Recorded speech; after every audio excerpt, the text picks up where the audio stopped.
नमस्कार, मी लतिका। आज मी तुम्हाला कच्ची कैरीचं थालीपीठ बनवून दाखवणार आहे। त्यासाठी बघा, एक कच्ची कैरी घेतलेली आहे छोट्या आकाराची। मोठ्या आकाराची असली तर अर्धीच घ्यायची, वरची साल काढायची, अशी एकदम बारीक खिसून घ्यायची। मोठी मोठी जास्त खिसू नका, बारीक खिसा।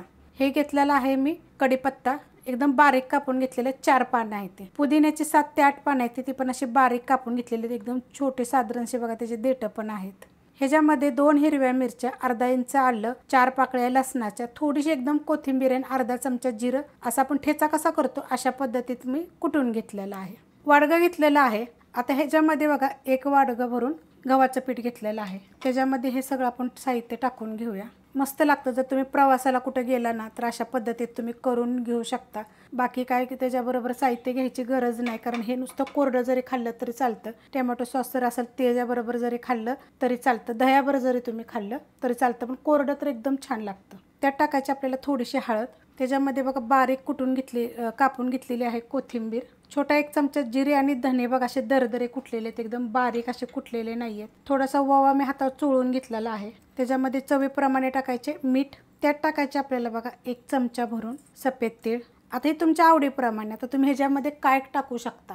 शिजवलेला बटाटा 1 छोट्या आकाराचा तुम्ही ह्याच्यामध्ये खिसून टाकू शकता, मेथी बारीक कापायची ती टाकू शकता, पालक बारीक कापून टाकू शकता। अशा पद्धतीने एकदा करून बघा, आणि बाकी जे सांगितले ना तशा पद्धतीने अजून काय टाकून करू शकता ह्याच्यासाठी बी तुम्ही मला कमेंट करा। मला एक तुम्हाला विचारायचं आहे, काल मी राजम्याची रेसिपी, राजम्याचं थालीपीठ मी अपलोड केलेलं आहे, ते तुम्हाला आवडलं का आणि तुम्ही ते बघितलं का?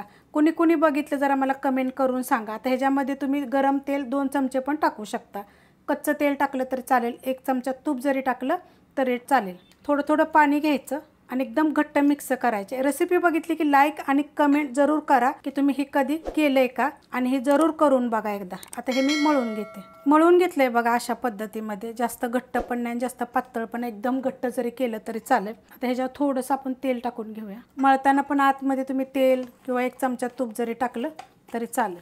बघा मस्त असं होतं, तेल लावून घेतलेलं आहे बघा मस्त असं। आता आपण बनवायला घेऊया। एवढा गोळा घेतलेला आहे बघा, खाली पीठ टाकायचं थोडंसं, वरण पण थोडंसं घ्यायचं, छोटे मोठे आपल्या प्रमाणे करू शकता तुम्ही।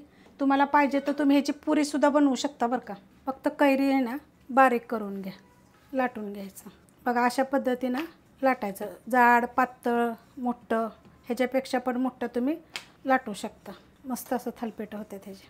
तवा ठेवलाय बघा गरम करायला, आणि त्याच्यावर आपण टाकून घेऊया मस्त असं बघा। आता मोठं मोठं आहे, बारीक जरी केले तरी चालतील, पुरी जरी तुम्ही केली तरी चालेल। गॅस आहे मीडियम, आणि मीडियम गॅसवर भाजून घ्यायचं, एकदम खरपूस भाजायचं। आता ही तुम्ही प्रवासाला नेऊ शकता, तुम्हाला पाहिजे तर तुम्ही टिफिनला देऊ शकता। चवीला ना एकदम वेगळं लागणार। सगळे थालीपीठ रेसिपी मी अपलोड केलेले आहेत, आणि आता तुम्ही कच्ची कैरीचं थालीपीठ करा, पण केल्यानंतर मला जरूर कमेंट करा। आणि ही रेसिपी बघितल्या सुद्धा तुम्ही मला कमेंट करून सांगा की तुम्हाला रेसिपी कशी वाटली ती। आता ही चांगलं आपण पहिले खालची साईड चांगली भाजून घेऊया, पलटी करून घेऊया। आता तुम्ही मला विचाराल की हे कडक होतील का? बिलकुल नाही, एकदम वरण असे क्रिस्पी सारखे होतात, आणि आतून एकदम चवीला एकदम नरम आणि सॉफ्ट, असे दिवसभर तुमचे सॉफ्ट राहतील।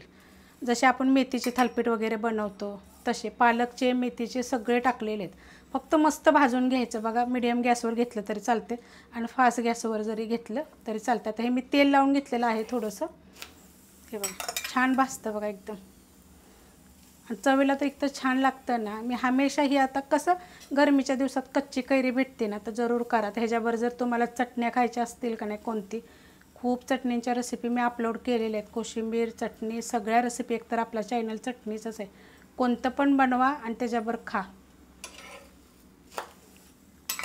मला कसं वाटतं की सगळ्यांनी असं काहीतरी वेगवेगळं बनवावं, खावावं, चव कळाली पाहिजे की बाबा हा हे बनवल्यावर ह्याची चव इतकी छान लागते। किती मस्त भाजलं गेलं आहे बघा, असं दाबून चांगलं भाजून घ्यायचं व्यवस्थित सगळ्या काठाच्या बाजूनं, लहान करा मोठं करा बघा किती मस्त भाजलं गेलेलं। अशा पद्धतीने मी बाकीचे सगळे बनवून घेते। रेसिपी आवडली तर लाईक करा, सबस्क्राईब करा, कमेंट करा आणि शेअर बी करा।